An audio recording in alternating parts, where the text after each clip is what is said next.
ओम शांति।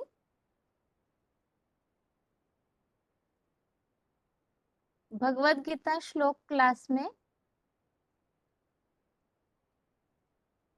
मंगलवार के दिन हम जैसे कि 8 प्रश्नों के उत्तरों के बारे में समझ रहे हैं और इसमें से जो पहला प्रश्न है, भगवान सर्वव्यापी नहीं है तो एक व्यापी कहाँ है, इस प्रश्न का उत्तर हम समझ रहे थे। भगवान का एक व्यापी स्वरूप कहाँ है, क्योंकि इसमें से आधा प्रश्न तो हमने समझा है। इस दुनिया की जो स्थिति है उसके अनुसार तो भगवान सब जगह व्यापी हो ही नहीं सकते हैं, न मनुष्यों में और न ही जानवर कीटक पशु पंछियों में। और वो किस तरह से, इसे भी हमने कई सारे प्रूफ प्रमाणों के साथ समझा है। अब जब भगवान सर्वव्यापी नहीं है, सब जगह व्यापी नहीं है, तो वो कहाँ है, इसे हमने समझा है। वास्तव में परम पिता शिव ही, जो कि भगवत गीता और अन्य शास्त्रों में भी आए हुए उल्लेख अनुसार परम पिता शिव का नाम रूप हमने समझा, परम धाम के वासी है। और इस सृष्टि के परिवर्तन के लिए परम पिता इस साकार सृष्टि पर आते हैं। जब वो आते हैं तो वो तो निराकार है, जन्म मरण के चक्र में नहीं आते हैं, तो सृष्टि का परिवर्तन कैसे करेंगे, सारे संसार के सामने वो प्रत्यक्ष कैसे होंगे। क्योंकि जन्म लेते लेते मनुष्य आत्माएं पूरी तरह साकार स्टेज वाली बन चुकी है, स्वयं को आत्मा समझना भूल गए हैं। तो जो खुद को आत्मिक रूप में जानते ही नहीं, वो आत्माओं के पिता परम पिता अर्थात भगवान को भी जान या नहीं समझ पाते हैं। इसीलिए ही परम पिता को साकार सृष्टि के परिवर्तन के लिए साकार तन का आधार लेना पड़ता है, जिसे हमने श्लोकों के उल्लेख के साथ समझा था। जो गीता में उल्लेख आया है, अवजानन्ति माम मूढ़ा मानुषिम तनुम आश्रितम। भगवान कोई साधारण तन का आधार लेते हैं, लेकिन उनके उस भाव को नहीं जान पाते। कोई मूल तो है, मनुष्य तन का आधार लेते हैं। अब गर्भ से जन्म लेने की बात तो परम पिता के लिए हो ही नहीं सकती, क्योंकि मनुष्य आत्माएं भी गर्भ से जन्म लेते हैं तो जन्म मरण के चक्र में अर्थात ही कर्मों के बंधन में फंस जाते हैं। अब भगवान भी कर्मों के बंधन में फंसे तो सभी को निकालने वाला कोई रहेगा ही नहीं। इसीलिए परम पिता सृष्टि पर जन्म तो लेते हैं, लेकिन उनके जन्म को दिव्य जन्म कहा जाता है। दिव्य जन्म अर्थात ही परम पिता इस साकार सृष्टि पर जब आते हैं तो साधारण तन का आधार लेते अर्थात उनमें प्रवेश करते हैं। इसीलिए भगवत गीता का श्लोक हमने देखा था, चौथे अध्याय का 9वां, जन्म कर्म च में दिव्यम एवं यो वेत्ति तत्वतः। भगवान का जन्म और कर्म दोनों दिव्य है, और वो प्रकृति का आधार लेकर प्रकृति को पूरी तरह अधीन करके आते हैं, जिसमें उल्लेख आया हुआ है चौथे अध्याय के 6वें श्लोक में। अध्याय 4 के श्लोक नंबर 6 में उल्लेख आया हुआ है, प्रकृतिम स्वाम अधिष्ठाय संभवाम्यात्म मायया। इन सब श्लोकों के उल्लेख से यह स्पष्ट है कि परम पिता का जन्म दिव्य है और वो प्रवेश करके कार्य करते हैं। और मनुष्य आत्माएं जैसे किसी में भूत प्रेत प्रवेश होते हैं तो प्रभाव अलग। भगवान की प्रवेशता की खासियत ये है, वो हल्की फुल्की बिंदी है, क्योंकि उनके ऊपर कोई पाप पुण्य का बोझ नहीं, कर्म बंधन से न्यारे है। इसलिए परम पिता की प्रवेशता का पता नहीं चलता है, वो ज्ञान के आधार से ही उन्हें पहचाना जा सकता है। अब परम पिता प्रवेश करके कार्य करते हैं तो किन के द्वारा कार्य करते हैं, इसके लिए भी हमने 13वें अध्याय का 17 अध्याय 13 के श्लोक नंबर 17 में इस बात का उल्लेख समझा था। जो गीता में वर्णित परम पिता के कार्य है, उत्पत्ति विनाश और पालना, प्रभव प्रलय स्थानम, और इस अनुसार परमपिता को तीनों कार्यों के लिए तीन मूर्तियों का आधार लेना पड़ता है, जिनके लिए भक्ति मार्ग में भी मान्यता है।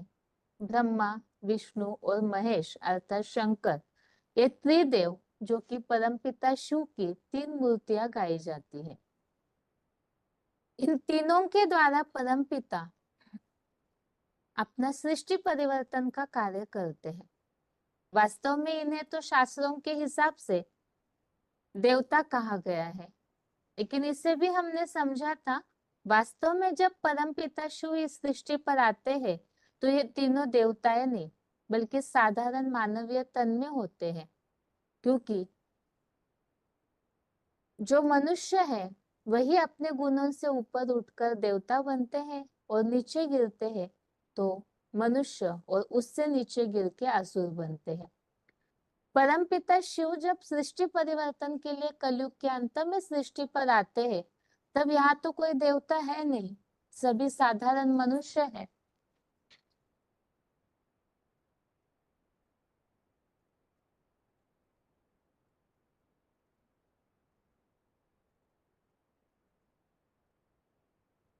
इसीलिए जब परमपिता शिव सृष्टि पर आते हैं तो ये तीनों वास्तव में सतयुग आदि काल में उच्च देवताएं बनते हैं, लेकिन कलयुग अंत में जब शिव आते हैं भगवान इस सृष्टि पर, तब ये तीनों भी साधारण तन में ही होते हैं और उस समय परमपिता शिव इन तीनों के द्वारा सृष्टि परिवर्तन का कार्य करते हैं। लेकिन प्रश्न यह आता है, हम टॉपिक ही समझ रहे हैं कि भगवान सर्वव्यापी नहीं है, तो शिव परमपिता आखिर किन के द्वारा सृष्टि के सामने प्रत्यक्ष होते हैं प्रैक्टिकल रूप में? क्योंकि ब्रह्मा, विष्णु और महेश तीनों के द्वारा प्रत्यक्ष होंगे तो फिर भी भगवान अनेक व्यापी ही साबित होंगे। कार्य के लिए इन मूर्तियों का, इन तनों का आधार जरूर लिया जाता है, लेकिन शिव परम पिता एक ही तन के द्वारा प्रत्यक्ष होते हैं। और वो मूर्ति कौन है? तो 33 करोड़ देवताएं हैं, उनमें से एक महादेव ही है जिनके साथ परम पिता शिव का नाम जोड़ा जाता है। शिव शंकर कहा जाता है, अर्थात कि परम पिता शिव शंकर के द्वारा ही संसार के सामने प्रत्यक्ष होते हैं। अब भक्ति मार्ग में एक गलतफहमी ये हुई है कि शंकर को ही लोगों ने शिव समझ लिया है।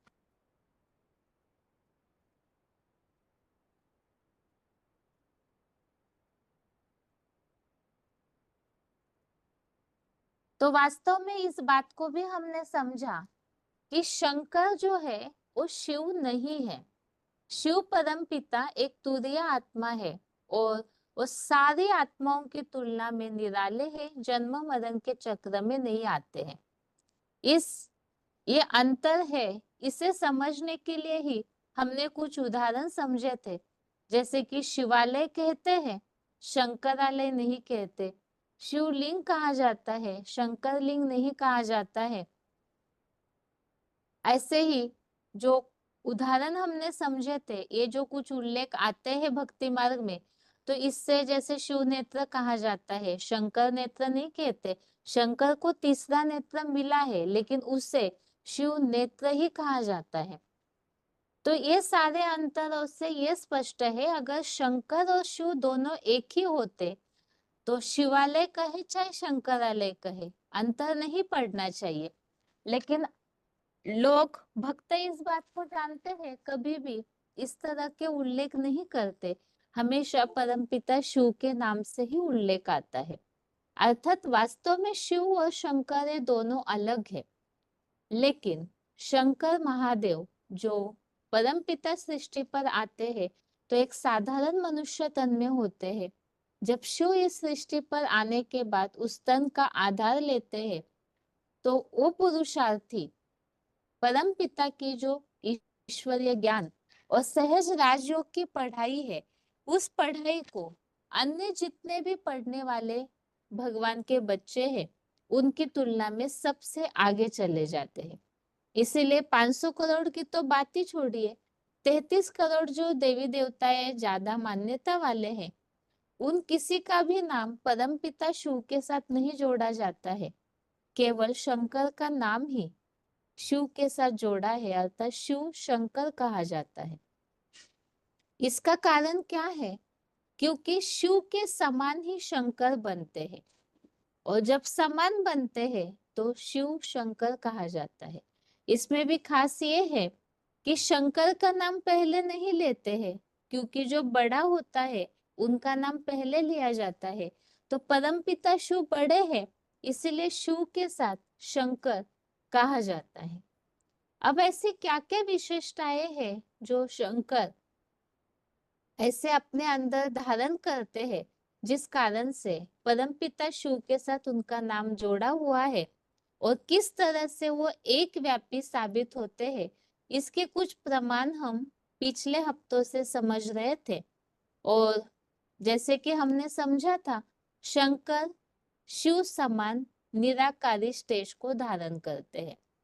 निराकारी स्टेज की परिभाषा हमने समझी थी। निराकारी अर्थात निसंकल्पी स्टेज, बिल्कुल फुल स्टॉप, आत्म बिंदु की स्थिति में, आत्मिक स्थिति की महादेव शंकर ऐसी तपस्या करते हैं निरंतर की, क्योंकि शिव जो है वो सदा काल के लिए आत्मा है। उनके ऊपर देह भान का कोई छिलका नहीं चढ़ा है, क्योंकि वो जन्म मरण के चक्र में नहीं आते। और शंकर जन्म मरण के चक्र में आने के बावजूद भी अपनी स्थिति ईश्वरीय पढ़ाई के आधार से सदा काल के लिए आत्म ज्योति बिंदु स्वरूप बन जाती है। इसका मतलब क्या शंकर को शरीर नहीं रहेगा? ऐसा नहीं है।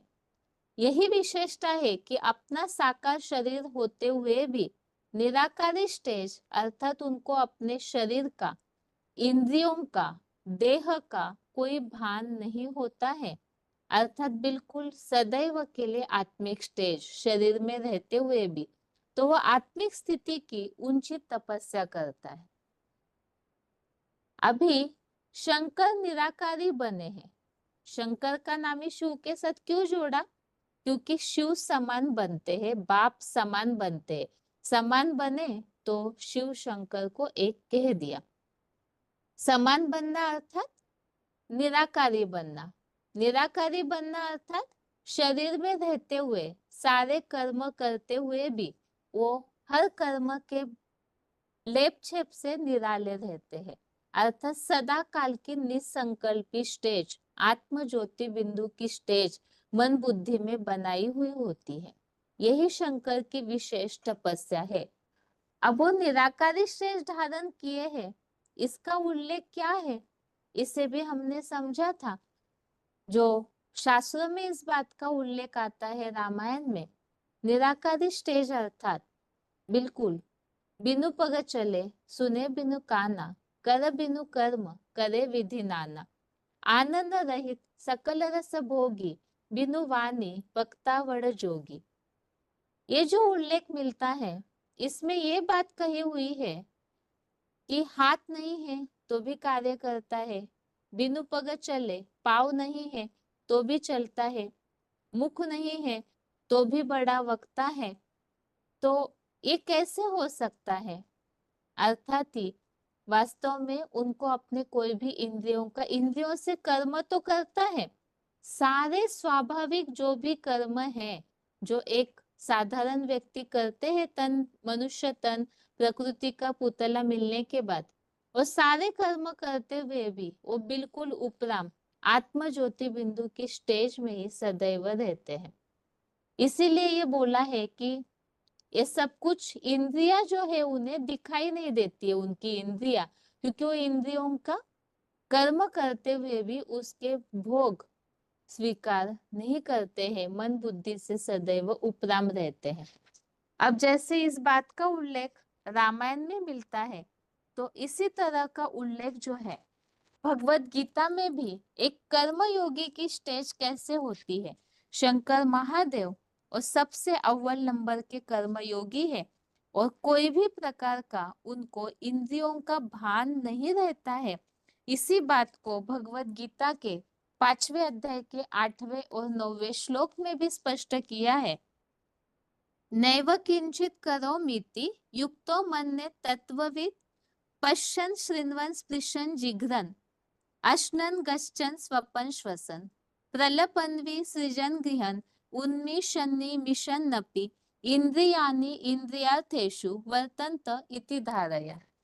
इस श्लोक में तो स्पष्ट किया हुआ है कि जो कुछ भी जो परमात्मा की याद की लगन में जो लगा हुआ है, ये जो भी 5 तत्वों का शरीर मिला है, उससे जो इंद्रियां मिली हुई है, वो सारी इंद्रियां अपना स्वाभाविक कर्म करते हुए, जैसे कि बताया, देखते, सुनते, छूते, सूंघते, खाते, जाते, सोते, ये सारे जो भी कर्म है वो करते हुए भी वो मान लो कुछ भी नहीं करता है।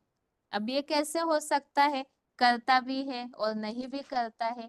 अर्थात सर्वसामान्य मनुष्य जो है, हर कर्म का उनके विचारों पे असर होता है। आसक्ति, द्वेष, घृणा कुछ ना कुछ रहेगा ही, लेकिन वो हर कर्म करते हुए भी सदैव निसंकल्पी रहते हैं।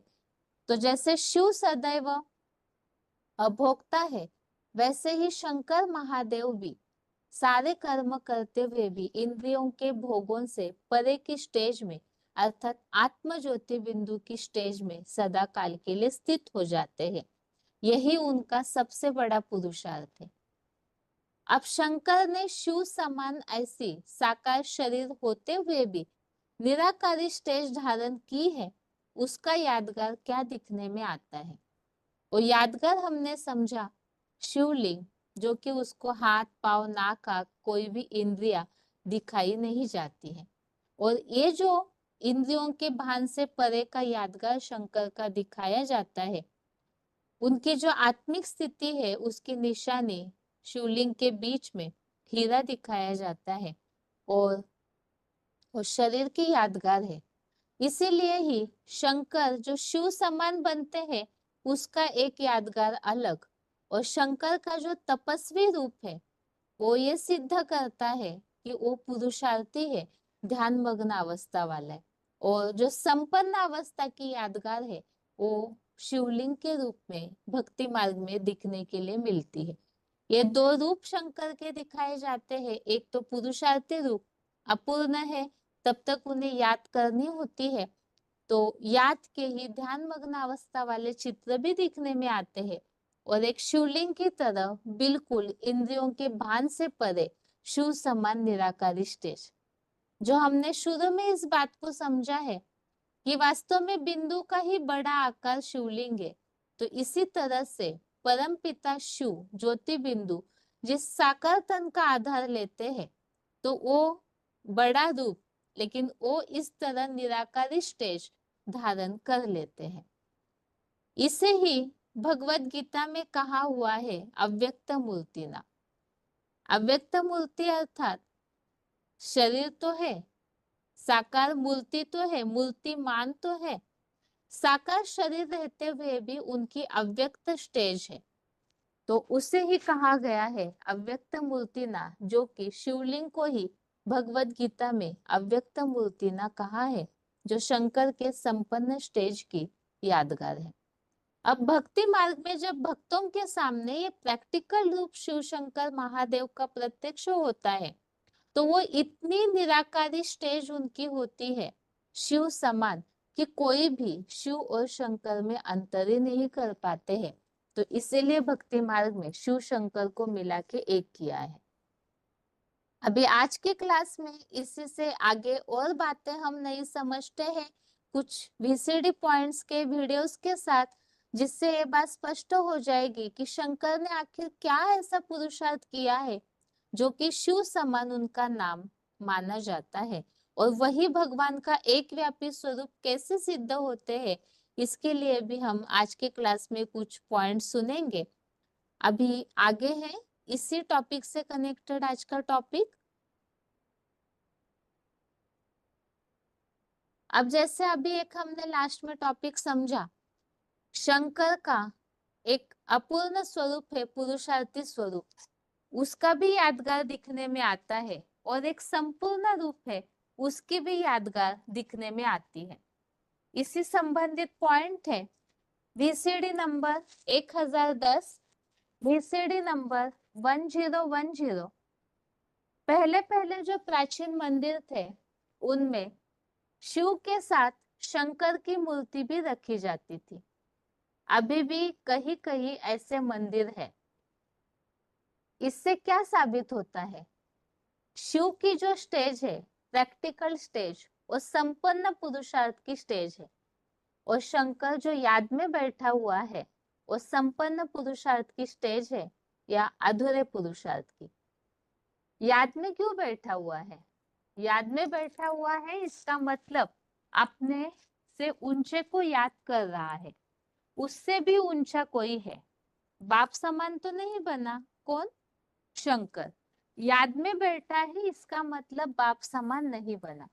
बाप समान जब बन जाए तो नारायण नाम से संसार में प्रत्यक्ष होता है।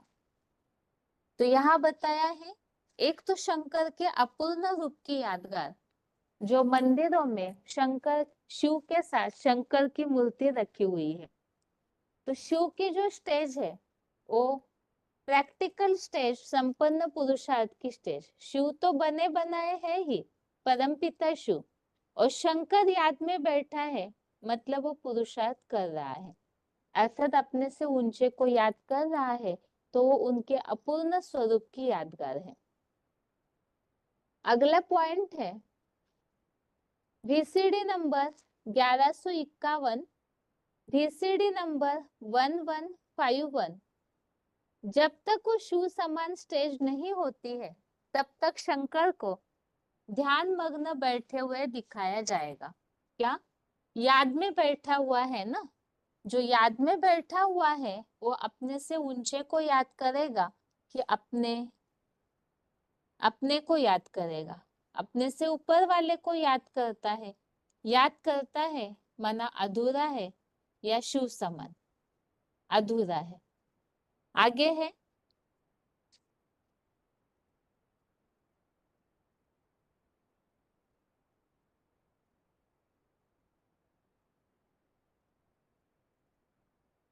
वार्तालाप नंबर 544, डिस्कशन नंबर 544। शंकर भी संपन्न स्टेज बनने से पहले, शिव के साथ शंकर का नाम जुड़ने से पहले अधूरा पुरुषार्थी है या संपन्न पुरुषार्थी है? अधूरा पुरुषार्थी है। याद में बैठा हुआ दिखाते हैं, इससे क्या साबित होता है? संपूर्ण है या अपूर्ण? याद में बैठा है माना संपूर्ण है? नहीं, तो याद करने की क्या दरकार है? अगला पॉइंट है वार्तालाप नंबर 203, डिस्कशन नंबर 203। शंकर को याद में बैठा हुआ दिखाते हैं। किसकी याद में बैठा है? शिव की याद में। क्यों बैठा है? अधूरा है तो बैठा है या परिपूर्ण है?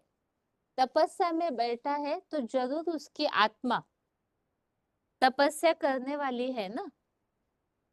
अगला पॉइंट है VCD नंबर 1151, 1151।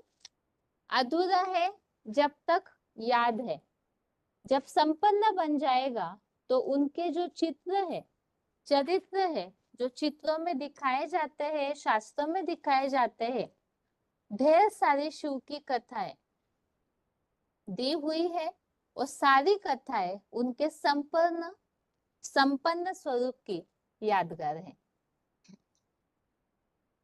तो इस पॉइंट में बताई बात है कि जब अधूरा है तब तक तपस्वी रूप दिखाया जाता है।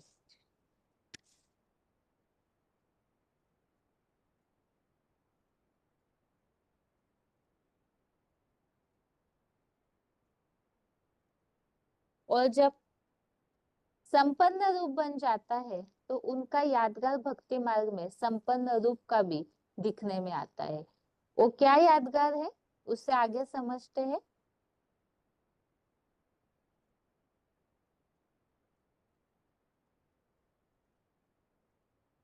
यहाँ वीडियो क्लिप का एक पॉइंट है शंकर के दो रूप, VCD number 2305, VCD number 2305, 5 minute के बाद से लिया हुआ पॉइंट।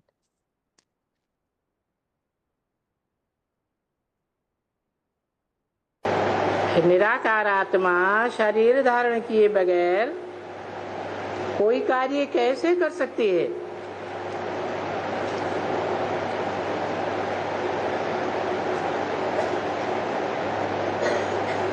तो मुख्य बात आती है कि वो निराकार सुप्रीम सोल कैसे किसी मुकर्रर रथ में प्रवेश करके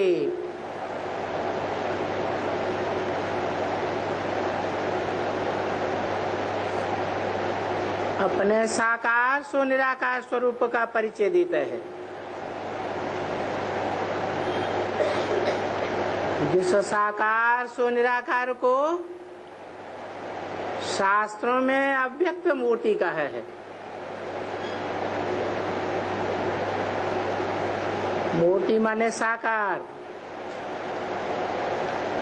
अमूर्त माने जिसकी मूर्ति न हो, निराकार। लेकिन उन दोनों की प्रवृत्ति है। साकार मूर्ति और उसके साथ निराकारी स्टेज आत्मा की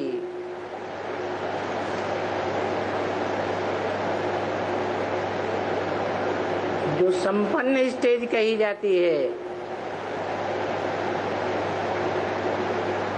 संपूर्णता की ही पूजा होती है। अपूर्ण पुरुषार्थी रूप की पूजा नहीं होती है। चित्र भी संपूर्ण के बनाए जाते हैं। तो जिस साकार में प्रवेश करता है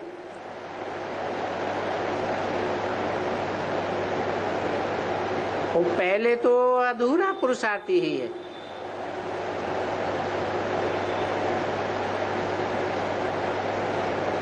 निराकार सुप्रीम सोल की याद के संग के रंग से आखिरी बाप समान बन जाता है।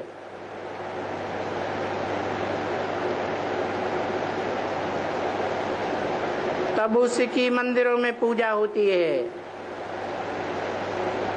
जो मंदिर सारी दुनिया में सार्वभौम है।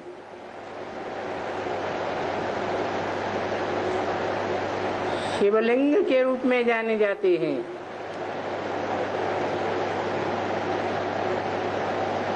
शिव बिंदी का नाम है।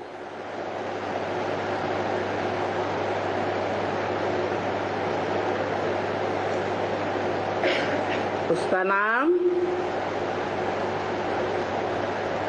सदा शिव के रूप में जाना जाता है।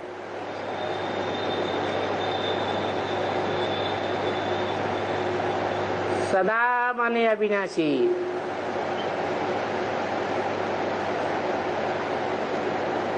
ये विनाशी और अविनाशी का सवाल साकार दुनिया में पैदा होता है या निराकारी दुनिया में पैदा होता है?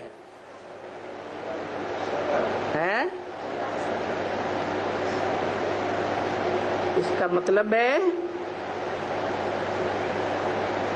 वो निराकार सुप्रीम सोल इस सृष्टि में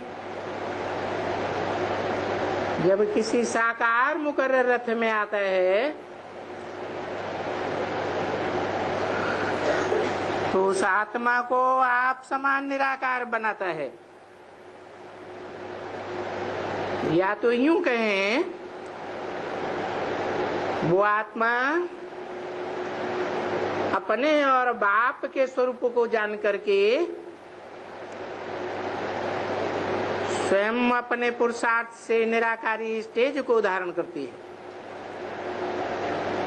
इसलिए सुप्रीम सोल बाप सुप्रीम टीचर कहते हैं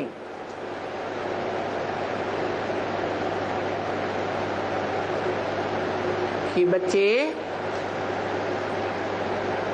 मंदिरों में तुम्हारी पूजा होती है, न मैं पूजा करता हूं और न पूजा लेता हूं।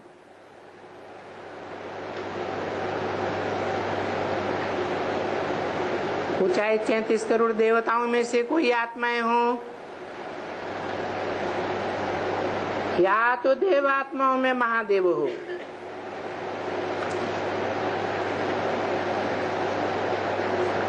महादेव को भी 2 रूपों में दिखाया जाता है। एक है पुरुषार्थी रूप, जो प्राय है याद में बैठा हुआ दिखाया जाता है। याद में रहने वाले को अपूर्ण कहेंगे या संपूर्ण कहेंगे? अपूर्ण है तो अपने से किसी ऊंचे की स्मृति में रहते हैं।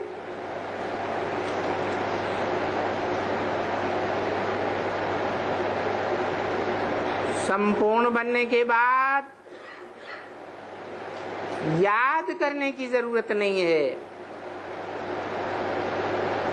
वो सिर्फ निराकारी स्टेज धारण कर ली, शिव समान बन गया,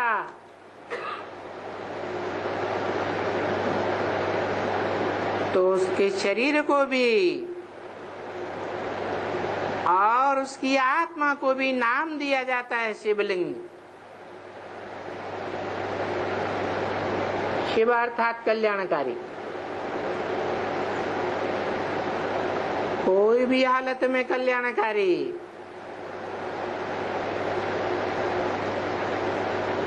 कोई भी व्यक्तित्व मात्र के लिए कल्याणकारी।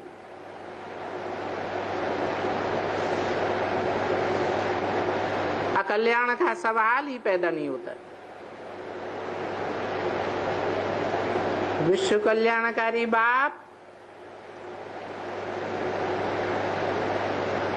निराकार शिव की आत्मा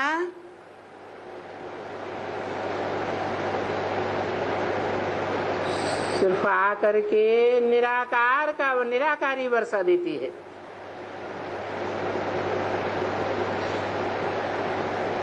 इसलिए पूछते हैं, निराकार से क्या निराकारी वर्षा चाहिए? क्या हुआ निराकारी वर्षा? ज्ञान ही निराकारी है।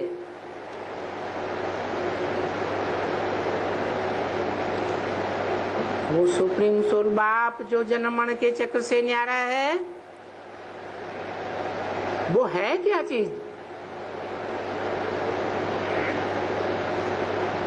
अकूट ज्ञान का भंडार है।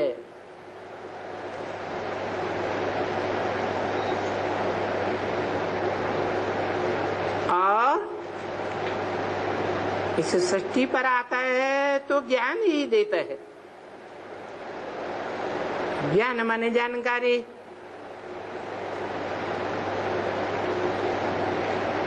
सच्चाई को ही जानकारी कहा जाता है।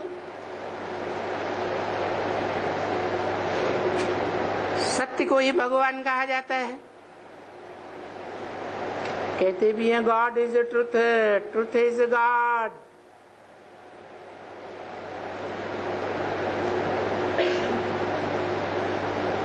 सृष्टि की जो जानकारी देता है,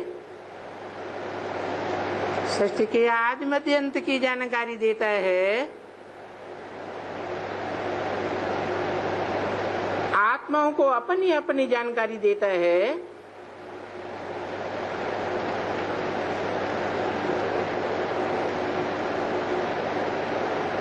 वो जानकारी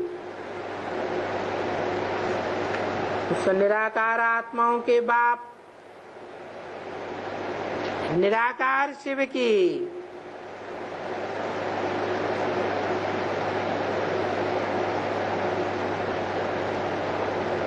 वर्षे के रूप में गाई जाती है। जिस ज्ञान के वर्षे को नंबरवार पात्रधारी आत्माएं पात्र के अनुसार धारण करती है। कोई छोटा पात्र, कोई बड़ा पात्र। मनुष्य आत्माओं के बीच में 500-700 करोड़ पात्रधारी।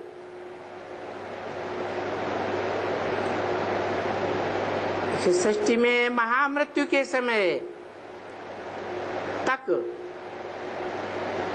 सभी मनुष्य आत्माएं नंबरवार सत्य की जानकारी को धारण करती है। और धारण तभी कर पाती है जब वो निराकार सुप्रीम सोल शिव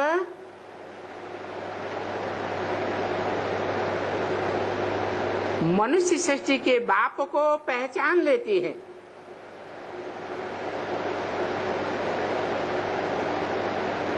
जो शिव का स्वरूप धारण कर लेता है।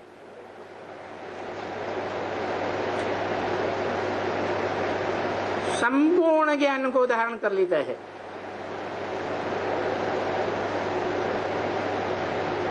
इसलिए उस साकार माध्यम और निराकार शिव दोनों की प्रवृत्ति को गाया जाता है। तो इस तरह से ये पॉइंट हमने समझा, शंकर का अपूर्ण रूप और संपूर्ण रूप, इस तरह से दो रूप भक्ति मार्ग में दिखने में आते हैं। अभी इससे संबंधित और थोड़ा पॉइंट है। VCD number 667, VCD number 667। Shankar याद की ऐसी तीखी स्टेज में रहता है, पहुंचता है, ऐसी याद में भगवान की याद में लीन होता है कि शिव और शंकर को कोई अलग अलग कर ही नहीं सकता। जो शिव है वही शंकर देखने में आता है, जो शंकर है वही शिव देखने में आता है।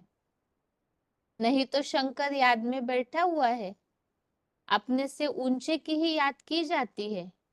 किसकी याद में बैठा है? जरूर वो आत्मिक रूप में बैठ करके अपने आत्माओं के बाप को याद करता है। अगला पॉइंट है VCD number 2328, VCD number 2328। Shankar तो याद में बैठा है, याद का पुरुषार्थी है, तो संपन्न है या अधूरा? अधूरा है, तभी तो याद में बैठा है। पहले सब्जेक्ट की प्रैक्टिस कर रहा है या नहीं कर रहा है? पहला सब्जेक्ट पढ़ रहा है या नहीं? पढ़ रहा है।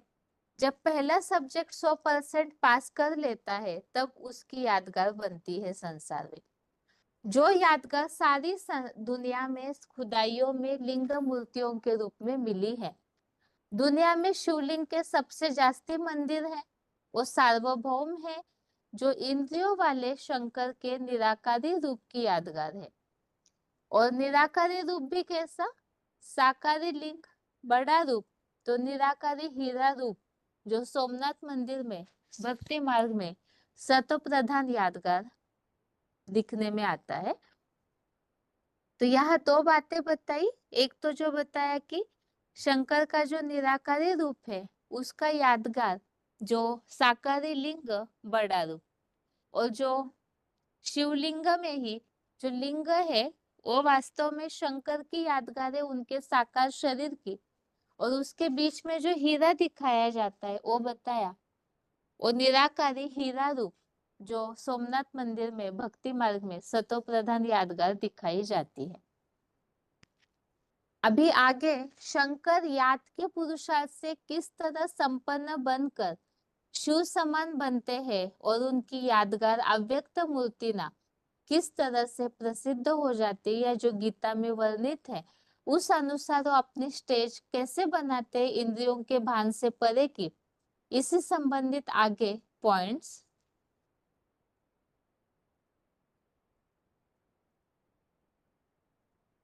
पहला पॉइंट है शंकर का संपन्न स्वरूप शिवलिंग।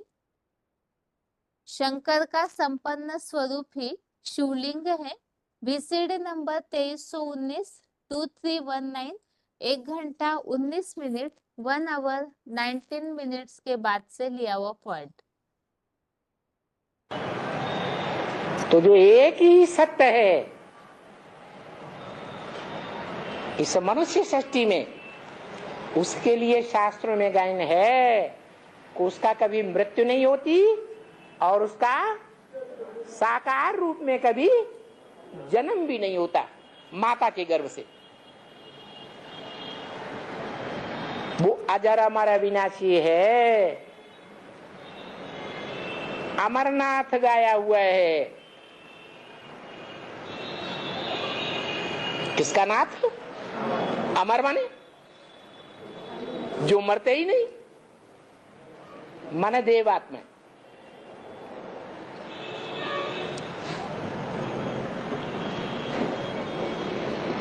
वो देवताएं जिनका मुखिया बाप अमरनाथ है, जिसकी यादगार मंदिर अमरनाथ बना हुआ है।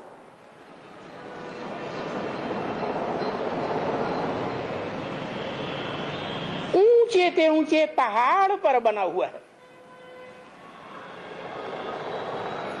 क्या पहाड़ पर बैठ करके पुरुषार्थ करता है?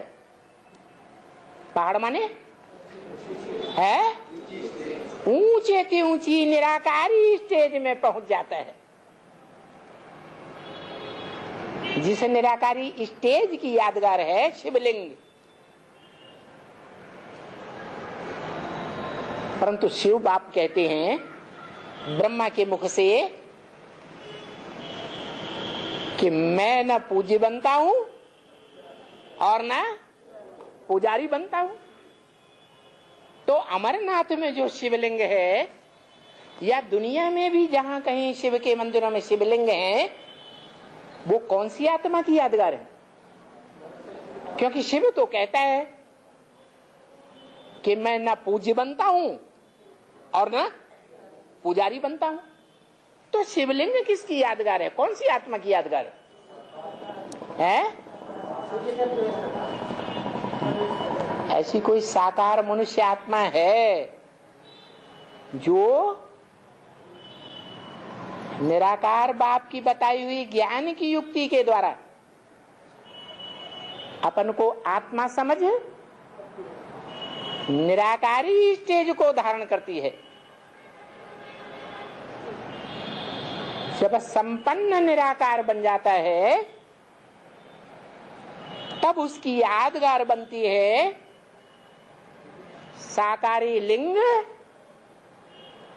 सो निराकारी ज्योति बिंदु, जो सोमनाथ मंदिर में बिंदु हीरे के रूप में दिखाया गया था।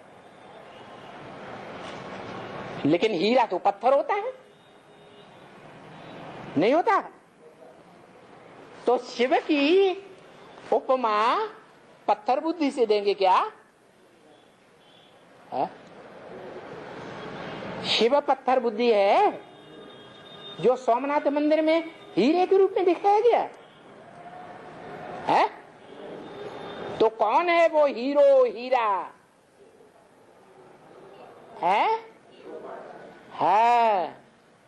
सत्य रूपी रंगमंच पर ऐसा कोई मनुष्य है, मनुष्य आत्मा है जो हीरे की तरह हिस्ट्री में आज से लेकर अंत तक ज्ञान की चमक मारती रहती है। कभी वाचा के रूप में, कभी दृष्टि के फोर्स से,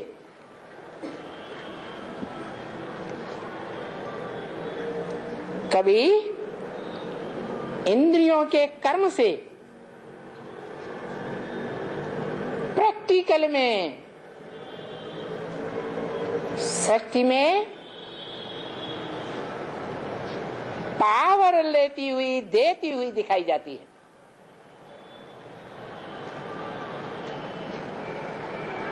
जिसने अखूट ज्ञान भंडार शिव से संपूर्ण ज्ञान भंडार को उठाया।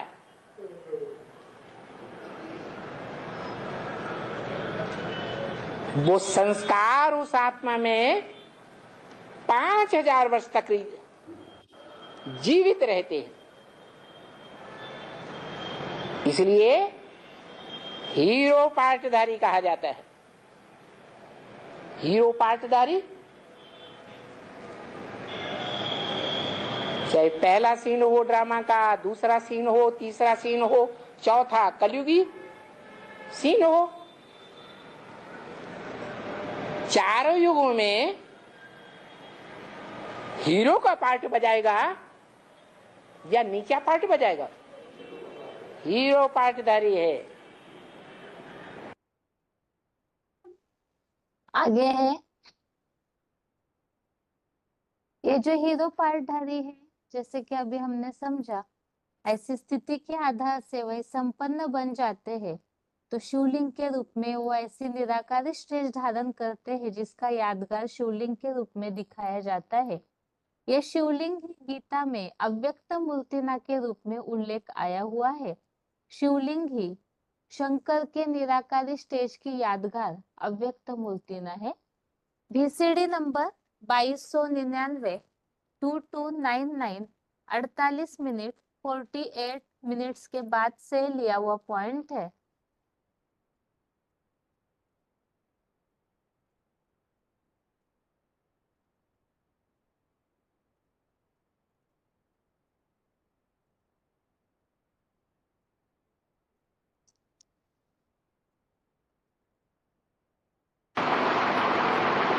तो गायन भी एक का होना चाहिए। साकार में आए हुए उस निराकार ही का ही सारा गायन है भक्ति मार्ग में।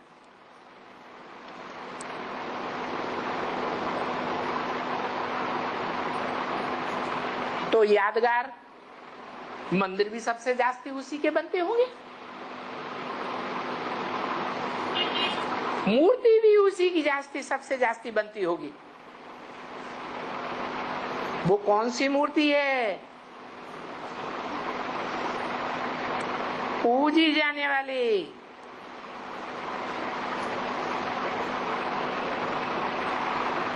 जो दुनिया में जितनी भी खुदाई हुई हैं देश विदेश में, सबसे जास्ती वो मूर्ति मिली है। कौन सी मूर्ति है? शिवलिंग। कैसी मूर्ति है? मूर्ति तो निराकार होती है, साकार होती है। मूर्त माने साकार, अमूर्त माने निराकार। तो मूर्ति क्यों कह दिया?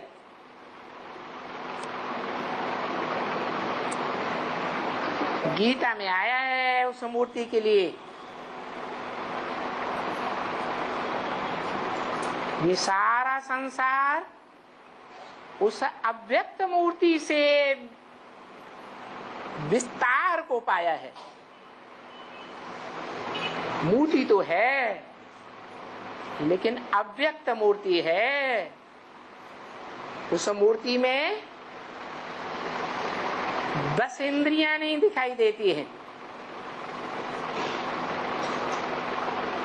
एक ही इंद्रिय दिखाई देती है। बाकी इंद्रियां अव्यक्त हैं और वो एक इंद्रिय भी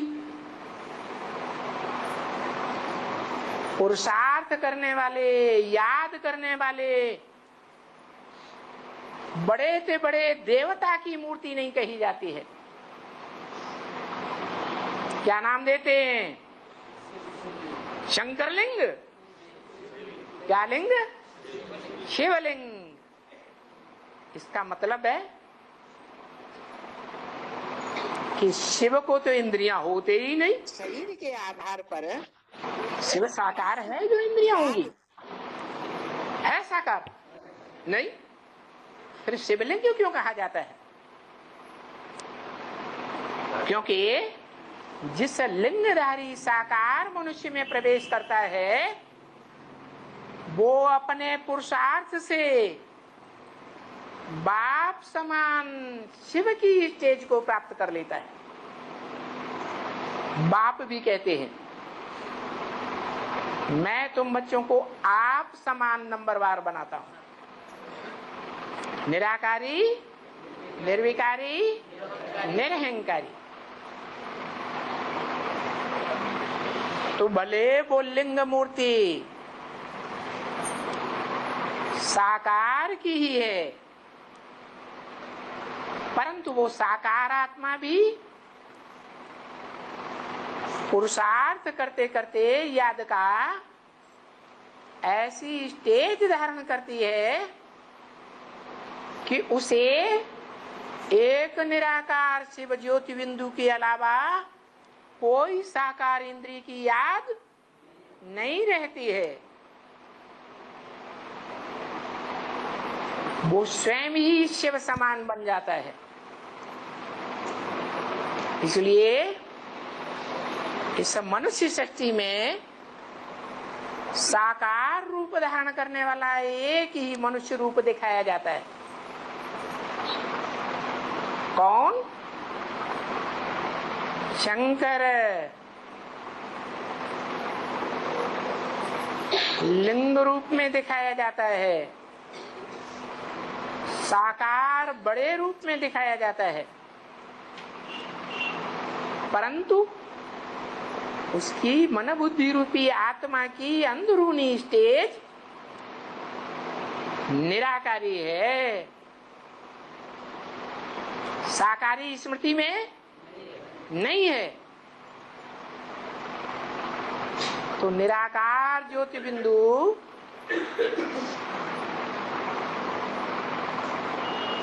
एक समान, 100% एक समान दो आत्माएं हो गई।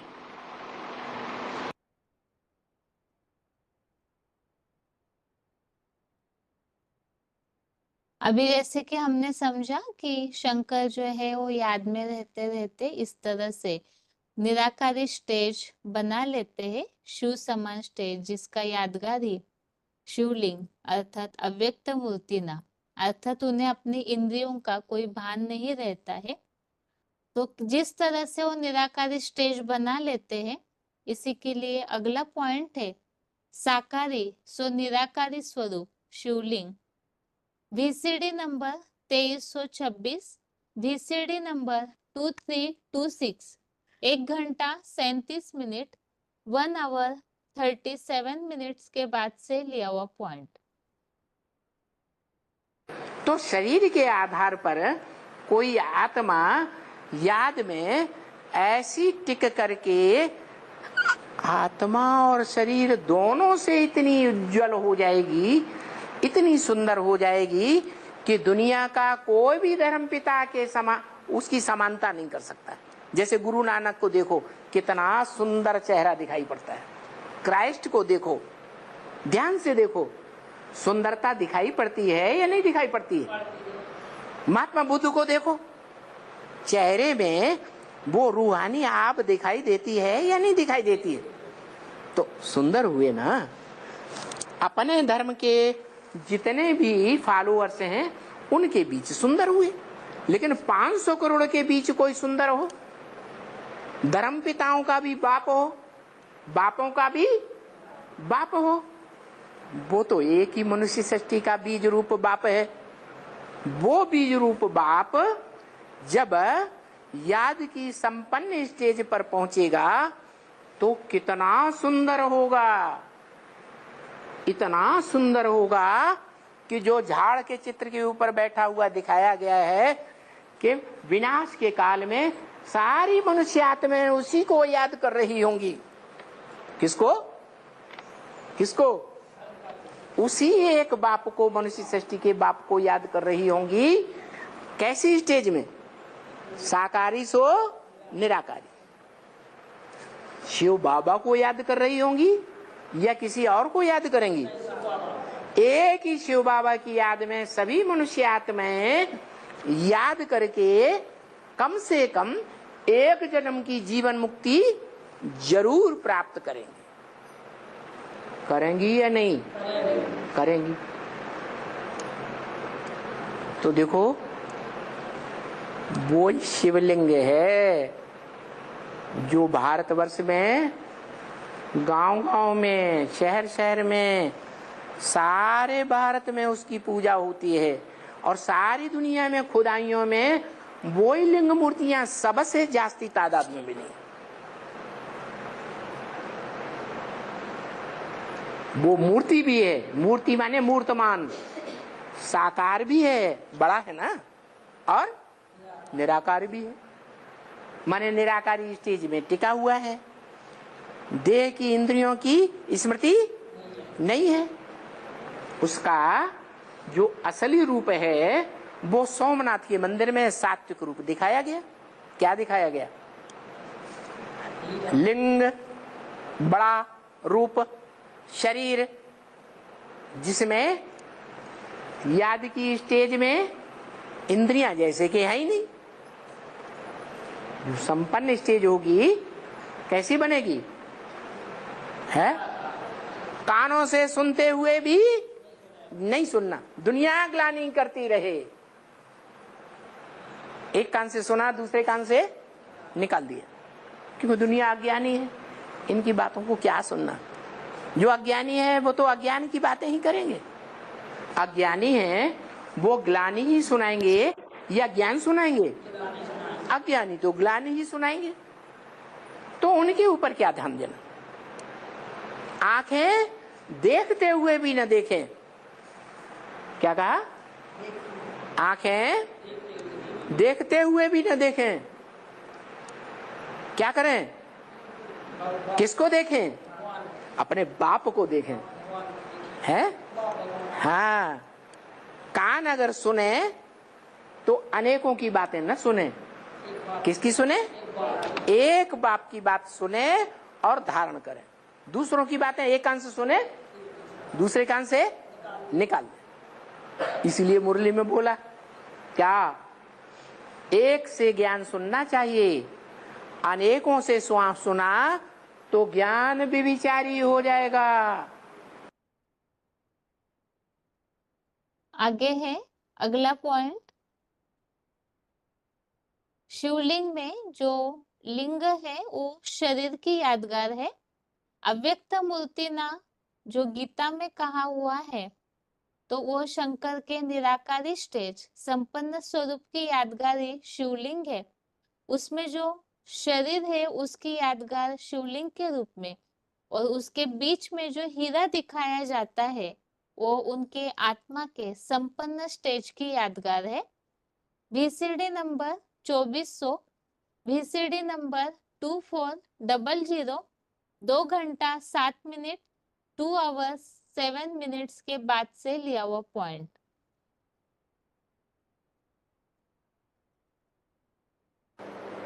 तो याद का इतना महत्व है,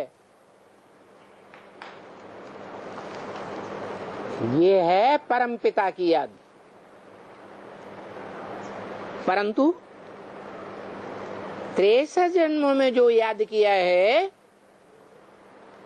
वो साकार को याद किया है, साकार देहधारियों को याद किया है या निराकार आत्माओं को याद किया है? टेव क्या पड़ी हुई है, अभ्यास क्या पड़ा हुआ है? साकार को याद करने का अभ्यास पक्का हुआ पड़ा है। इसलिए बताया कि जन्म जन्मांतर का अभ्यास है तुम्हारा, तुम बच्चों का, साकार को याद करने का। तो सही रास्ता, सहज रास्ता बताता हूं। क्या करो? साकार में निराकार ज्योति बिंदु को याद करो। कौन से ज्योति बिंदु को याद करो? है? कौन से ज्योति बिंदु को याद करो? आत्माओं के बाप को याद करो या मनुष्य आत्माओं के बाप को याद करो? हैं? आत्माओं के बाप को याद करो। माना सोमनाथ मंदिर में जो हीरा था वो आत्माओं के बाप की यादगार है। वो हीरा हीरो पाटधारी है। वो हीरा पत्थर है या नहीं है? तो आत्माओं का बाप पत्थर बुद्धि बनता है, वो कभी पत्थर बुद्धि नहीं बनता। इसलिए कहता है तुम बच्चे ही पूज्य बनते हो, तुम बच्चे ही पुजारी बनते हो। मैं न पूज्य बनता हूं न पुजारी बनता हूं। माना सोमनाथ के मंदिर में जो प्रवृत्ति की यादगार है, आत्मा रूपी पुरुष और शरीर रूपी लिंग।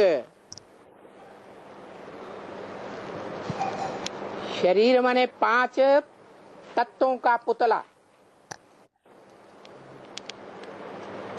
प्रकृति का पुतला। तो ये प्रकृति और पुरुष का खेल है। ये सृष्टि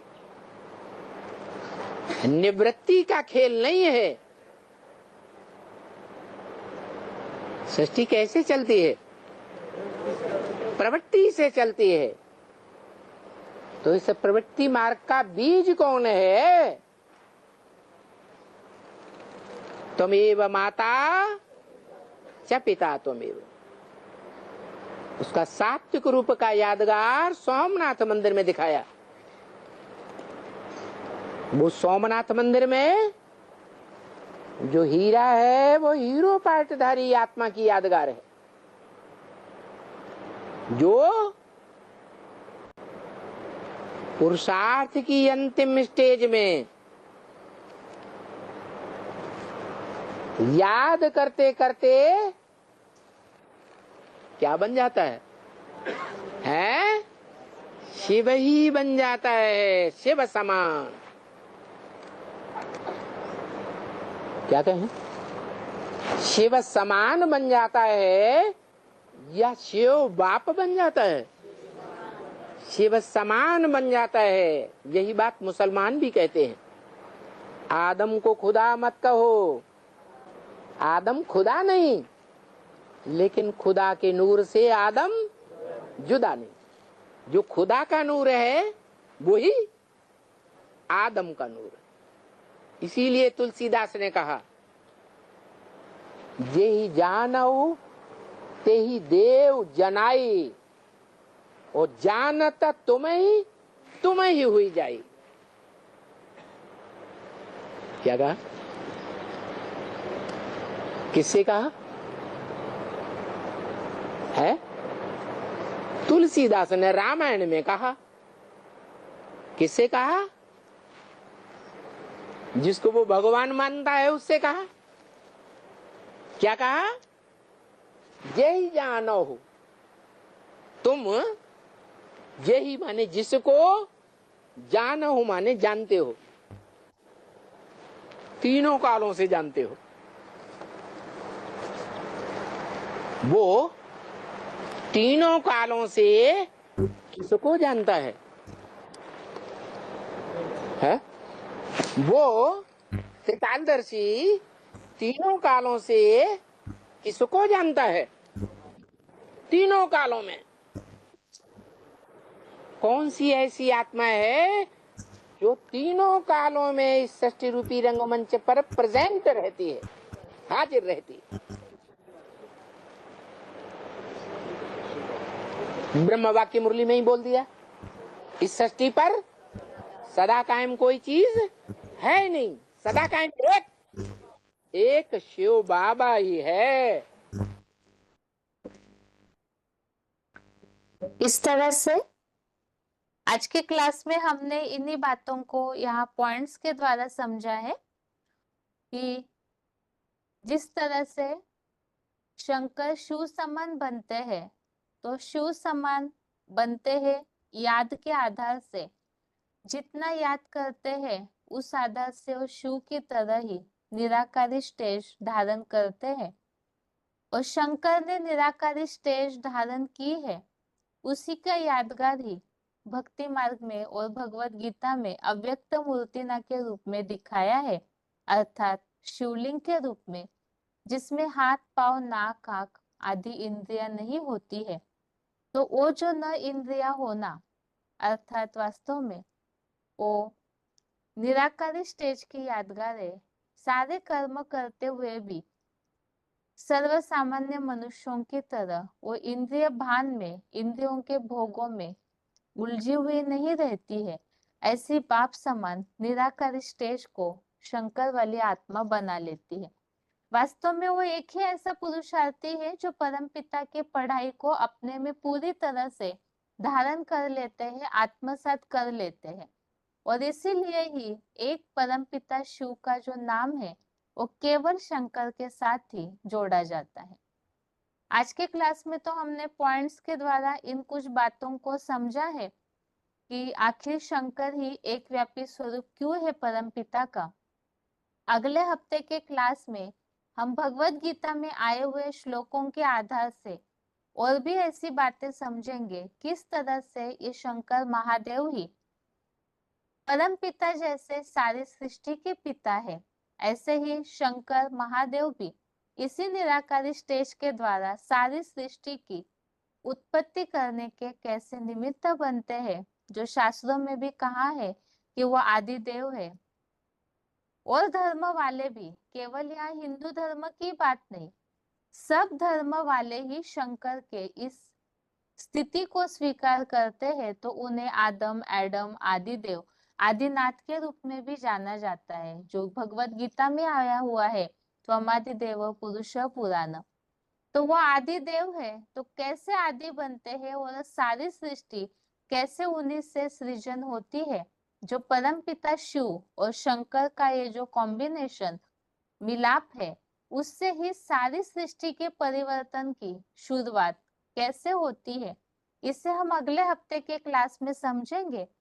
आज के लिए भगवत गीता क्लास का ये टॉपिक भगवान सर्वव्यापी नहीं है, बल्कि एक व्यापी शंकर के स्वरूप के द्वारा ही है, इसे यहाँ ही पूरा करते हैं। ओम शांति।